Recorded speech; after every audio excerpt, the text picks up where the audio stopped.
Good morning all of you. आज इस class में हम लेसन 3 फाइबर टू फैब्रिक इसको रीड आउट करेंगे। इसमें कुछ इंपॉर्टेंट टॉपिक्स उनको समझेंगे। इस चैप्टर के अंदर 5 मेन टॉपिक हैं। Wool, wool from sheep to cloth, kinds of wool, silk और cocoons to cloth the process. तो इसके फर्स्ट पार्ट में हम देखेंगे wool, wool from sheep to cloth और काइंड्स ऑफ वूल। यहाँ तक हम आज की क्लास में करेंगे और नेक्स्ट पार्ट हम करेंगे नेक्स्ट क्लास के अंदर। तो हम देखते हैं introduction. Wool has been spun and woven since stone age time. जो वूल है, ऊन है, उसका स्पून और वूवन, काटना और बुनना, उसको स्टोन एज के समय से चला आ रहा है। Modern wool however comes from specially bred sheep that have good fine wool. The best wool comes from the merino sheep. These are white sheep that originally came from Spain. जो modern wool है वो कहाँ से आती है? Specially जो भेड़ हम पालते हैं वहाँ से आती है, जो कि सबसे अच्छी वूल होती है। जो सबसे बेस्ट वूल होती है वो कहाँ से आती है? मेरिनो शिप से आती है। और जो कहाँ मिलती है? स्पेन से आती है, वो वाइट शिप होती है। Silk is believed to have been discovered more than 4000 years ago in China. जो सिल्क है, इसे माना जाता है कि सिल्क की जो खोज हुई थी वो 4000 वर्ष पहले चाइना के अंदर हुई थी। Until AD 300 only the Chinese knew how to make silk and they guarded their secret jealousy। मतलब चाइनीज 300 ईसा पूर्व से चीनी जानते थे कि सिल्क कैसे बनाया जाता है, लेकिन वो दुनिया से इसको छुपा कर रखते थे जेलसी के कारण। Then the Japanese discovered the secret and eventually the Indians also learned how to make silk।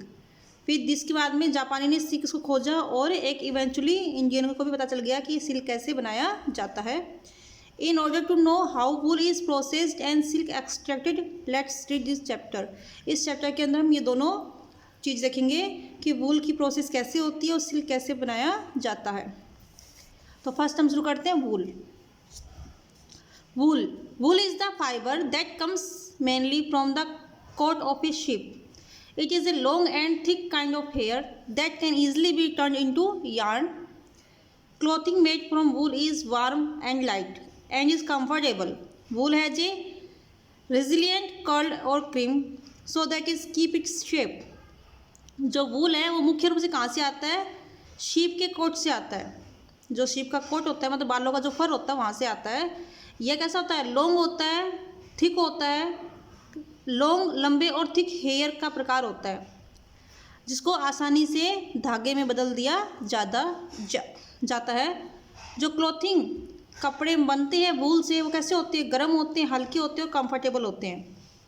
जो कपड़े वूल से बनाए जाते हैं कैसे होते हैं? गर्म, हल्के और कंफर्टेबल होते हैं, आरामदायक होते हैं।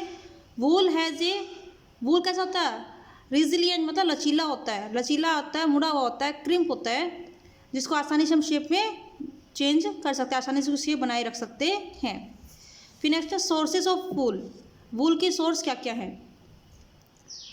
तो वूल मोस्टली कहाँ से मिलता है? आपको पता है जो वूल है मोस्टली कहाँ से आएगा? शिप से मिलेगा।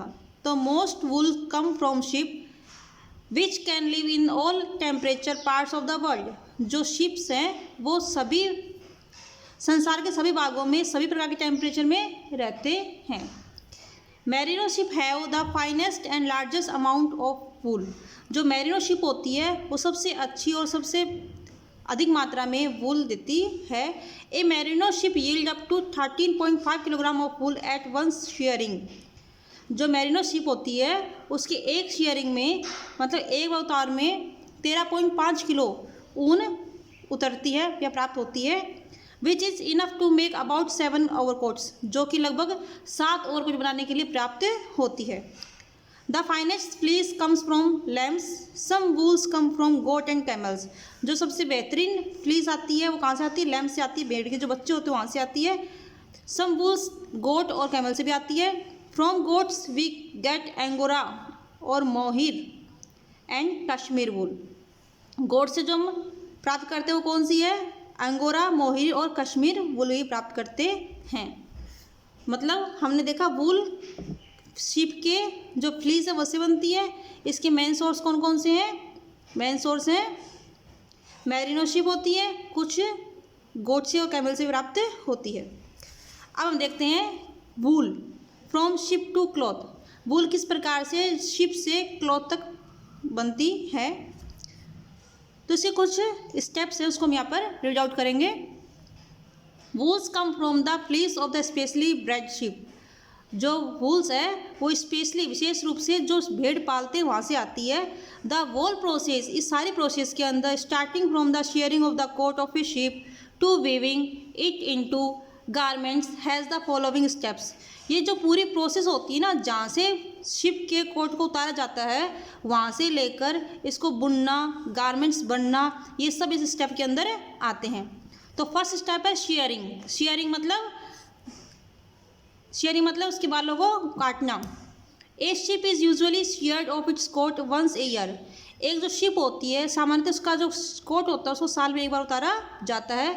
Ship were once clipped by hand, but the invention of electric shears make it possible for farmers to clip over 200 sheeps a day. Sheeps को एक बार ही क्लिप हैंड्स के द्वारा एक ही शिप को क्लिप किया जाता था, लेकिन जब से इलेक्ट्रिक shear का आविष्कार हुआ है तब से पॉसिबल हो गया कि एक फार्मर होता है वो एक दिन के अंदर 200 शिप्स को क्लिप कर सकता है, उसको शेयर कर सकता है। मतलब पहले जब इंसान खुद अपने हाथों से उतारता था तो एक दिन में एक भेड़ की ऊन उतार पाता था, लेकिन जैसे इलेक्ट्रिकल शेयर का आविष्कार हुआ वो एक दिन में 200 शिप्स की शेयर कर सकता, उसको उसके बाद उतार सकता है। नेक्स्ट है ग्रेडिंग। ग्रेडिंग होता है उसको ग्रेड देना कि किस प्रकार के। Before the fleece is made into yarn for weaving it must be graded.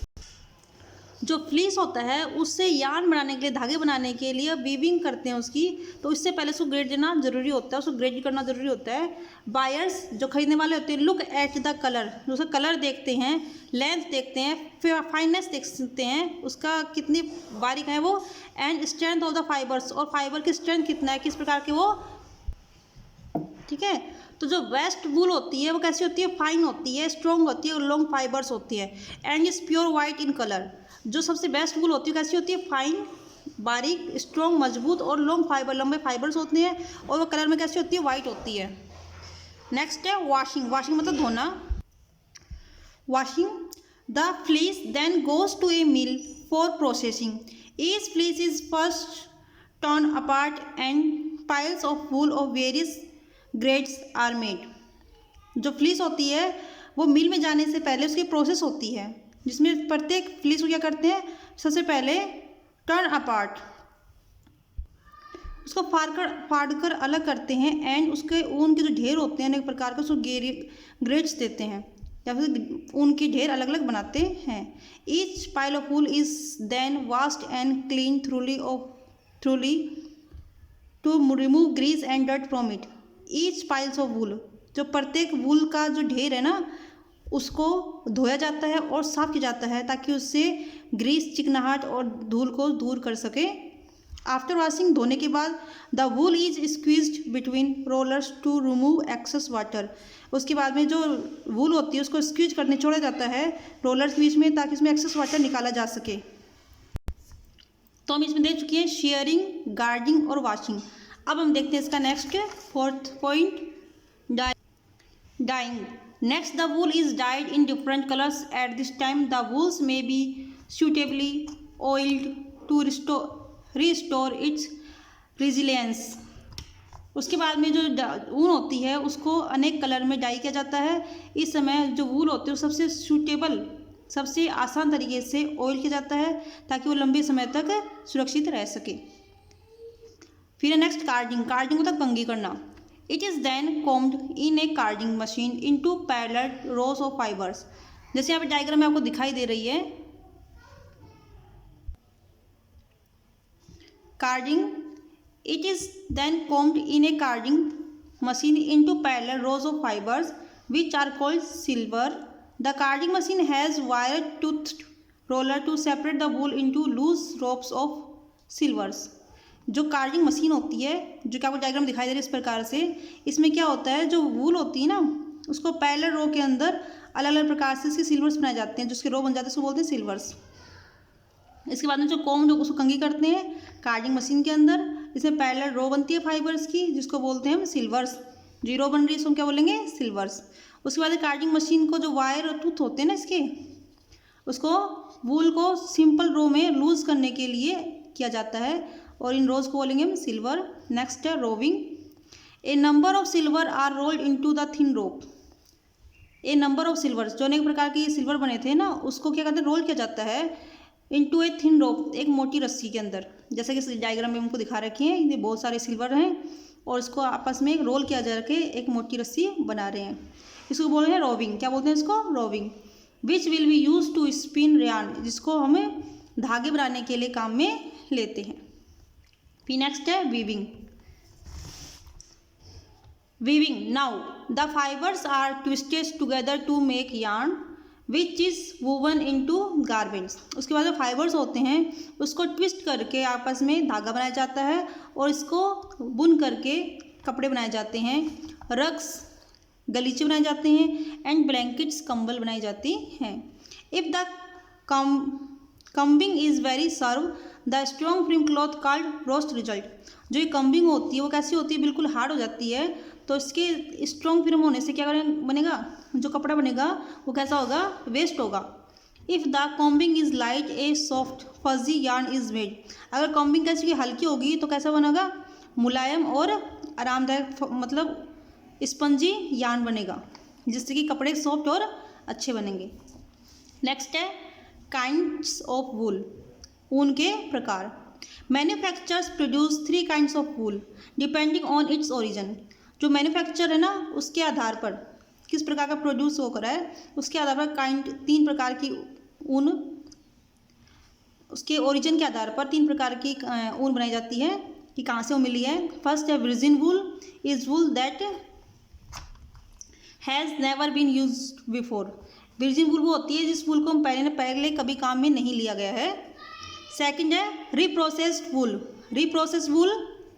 Next है reprocessed wool is that has been connected into unsold product and then respun. इस प्रकार की वूल जिसको रीप्रोसेस की जाती है उसको पहले दोबारा क्लिक किया जाता है और उसको दोबारा बुना जाता है। Reuse wool is wool that has been made up and use or worn then respun. इस प्रकार की वूल जिसको बनाया जाता है और रीयूज़ किया जाता है और उसको दोबारा बुन करके तैयार किया जाता है।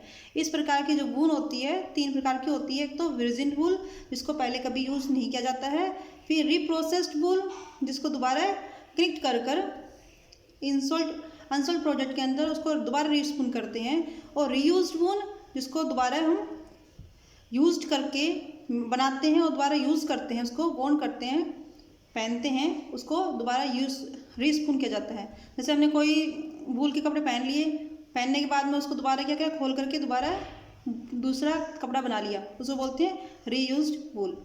तो इस चैप्टर में हमें वूल और वूल के टाइप्स और वूल कहाँ से प्राप्त होती है पढ़ चुके हैं। अब नेक्स्ट क्लास में पढ़ेंगे सिल्क और सिल्क के आगे के टॉपिक्स। ओके बेटा, थैंक यू। आप इस चैप्टर अच्छे से रीड आउट कीजिए। अगर कोई टॉपिक समझ में नहीं आया तो आप कमेंट्स में इसमें पूछ सकते हैं। थैंक यू बेटा।